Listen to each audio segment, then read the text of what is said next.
Hey everybody, it's Master Gallengeist here, bringing you my review for the latest episode of Supernatural Game Night. Now, before we get into the review, I just want to say, since we recently got the news that Season 15 is going to be the final season of Supernatural, I decided I'm also going to review that entire season as well to just finish that on out. So, that's just a little for your information kind of thing, so that way we can continue seeing how this goes. And getting into the episode review, I was really bored with this episode. And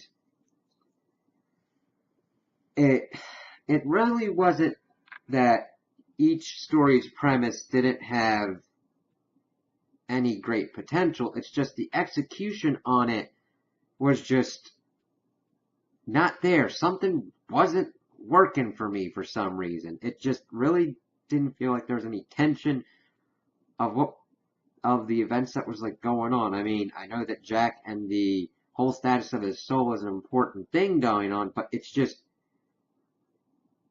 I don't know. I think with how the breaks have been done and how certain storylines have been paced out, it just,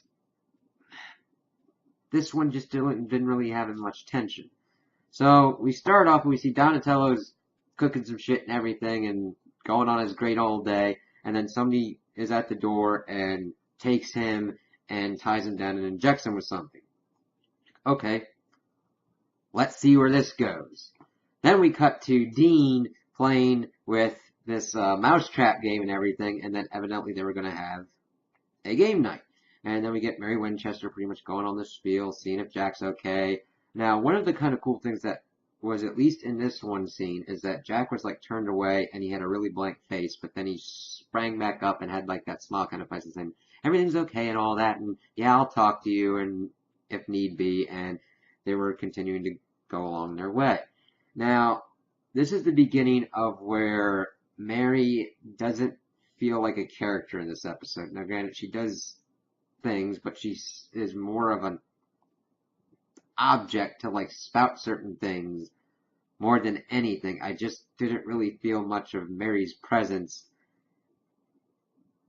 as she's doing everything that she's doing. It was really kind of weird. Mainly just like the time spaces of what she's got. She's got very little lines, and they're usually kind of broad kind of things like, oh, we're family and all that kind of stuff being used as like to spout certain mouthpiece stuff. It was just strange. I'm like, okay, we started off with this gift of Amara giving Mary Winchester back to the boys, and she just really hasn't been that effectively utilized outside of what was going on with the British Men of Letters. It's like, okay, yeah, she was used in the Apocalypse world as well, but that was more Jack's storyline than hers.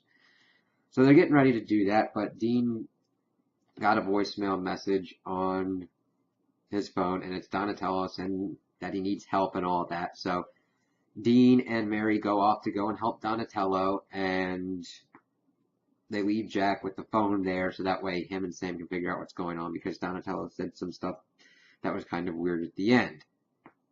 And, of course, Mary is talking to Dean, saying, yo, if you need any help or anything, you and Sam are stressed, just come and talk to me and everything. And, of course, how similar both Dean and Mary are to each other. So they're going off to get to Donatello's house to see what's going on.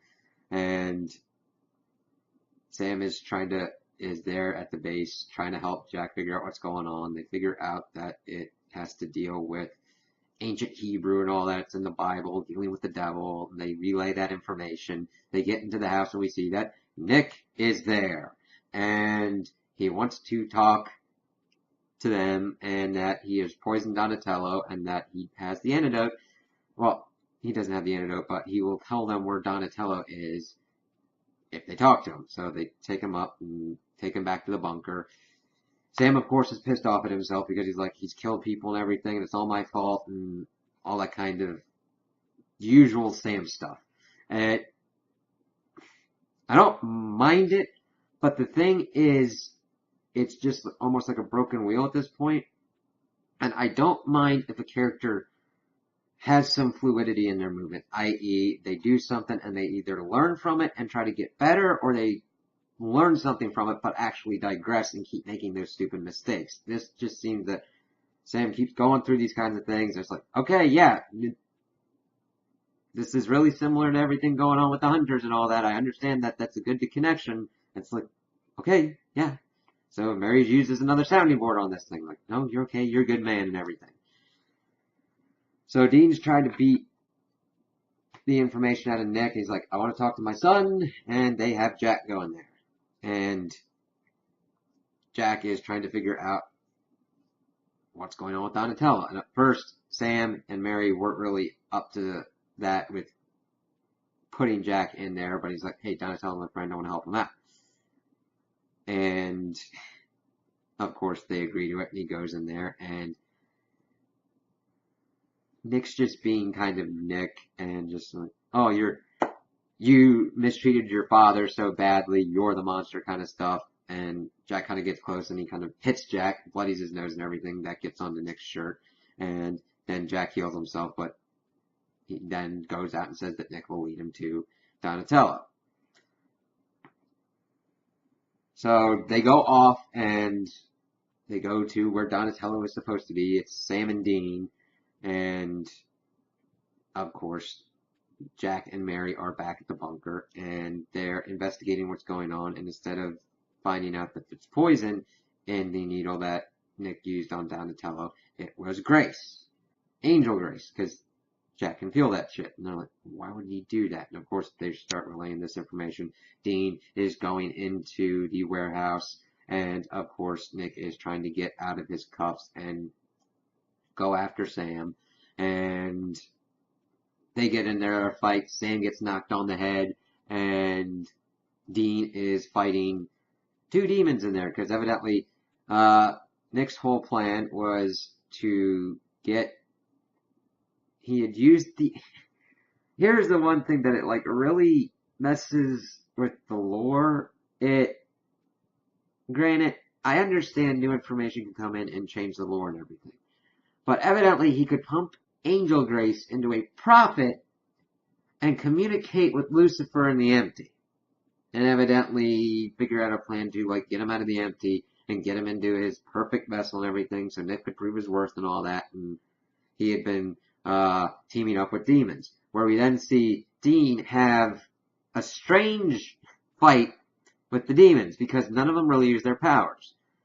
Granted, I understand that with the FX budget and what starts happening later on in the episode, that I don't think they really had the budget, because Dean completely and utterly demolishes these demons like a badass. And I don't mind that. But the thing is, we've gotten to the point where even demons now are stormtroopers, and taking away that kind of, like, we have to watch out with demons, and it's just kind of weird. It's like, alright. So Donatello's safe, he's not poisoned or anything, and of course Nick has bashed out Sam's head and has gone off to use Jack's blood in the ritual, and he's doing this whole thing. Jack can feel it in his blood, feel his blood burning. Mary gives him permission to use his powers, and they teleport to where Nick is. And evidently, this spell, which essentially has the... Granted, I understand that Nephilim blood would be a very hard thing to come by, but evidently this is the... It looked to be the main, biggest ingredient of being used to get Lucifer out of the empty, because he opens up a portal and Lucifer kind of comes out weird, black, goopy kind of thing. Not exactly like the Terminator skeleton that we saw in a previous episode, but enough to keep it on. Of course, Jack and Mary come in, and Jack is like, screw this shit, and is strong enough to push him back in the empty, stop it, and then he just fucking takes Nick and kills him. But not in a kind of like poof kind of way and just taking him out. He fucking burns him and everything, and he's like crackling and everything, Mary telling him to stop and all that. And it's really kind of weird, because this is what throws Mary off and makes her believe that Jack doesn't have a soul, which is really kind of odd, because it seems that Jack is really killing him this way to show his anger and make sure that he's fucking dead, more than if he was soulless. He'd go in, whoop, do the least amount of effort and just completely end what was going on. Because that's kind of how Sam was when he was soulless. And that, of course, dovetails into Castiel's B storyline. But, of course, he goes off, he heals Sam real quick, and then comes back, yeah, everything's alright. Mary's, of course, freaking out, saying, you shouldn't have killed him like that. Sam and Dean wouldn't do that. He's just trying to get the okay from her. And he's like, leave me alone, leave me alone. And we hear, like, ringing and everything. It's like, okay, did Lucifer now get connected with Jack? Or whatnot? And he screams, leave me alone. And then, of course, it goes, his eyes light up, and he asks where, he says Mary. So he evidently did something to Mary. And from what I saw from the previews, Mark Pellegrino is still going to be kind of in there because it looks like we're going to have either the potential of a Lucifer kind of infection on Jack or something, or some kind of weird psychosis or something, since they've been potentially linked with this ritual or whatnot with him in the empty. I'm just like,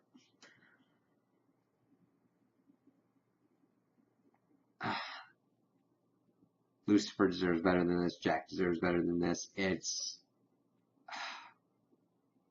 yeah. So that's where that all ended.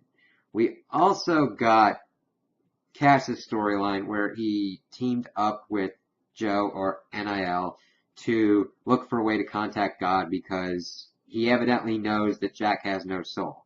Because they're going off, they're searching for a way to contact God, and at a point in that story. And I was like, oh, you just don't want to come to terms with the fact that Jack doesn't have a soul. I'm like,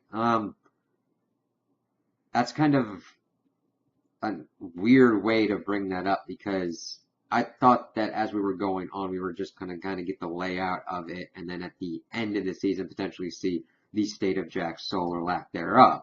But now it's like Cass pretty much already knows that Jack has no soul. I'm like, he still has feelings and stuff, still acts kind of normal-ish. It's, now granted, soulless Sam did the same kind of things, but he had to, like, go into Sam and touch where his soul would be to figure out he didn't have a soul.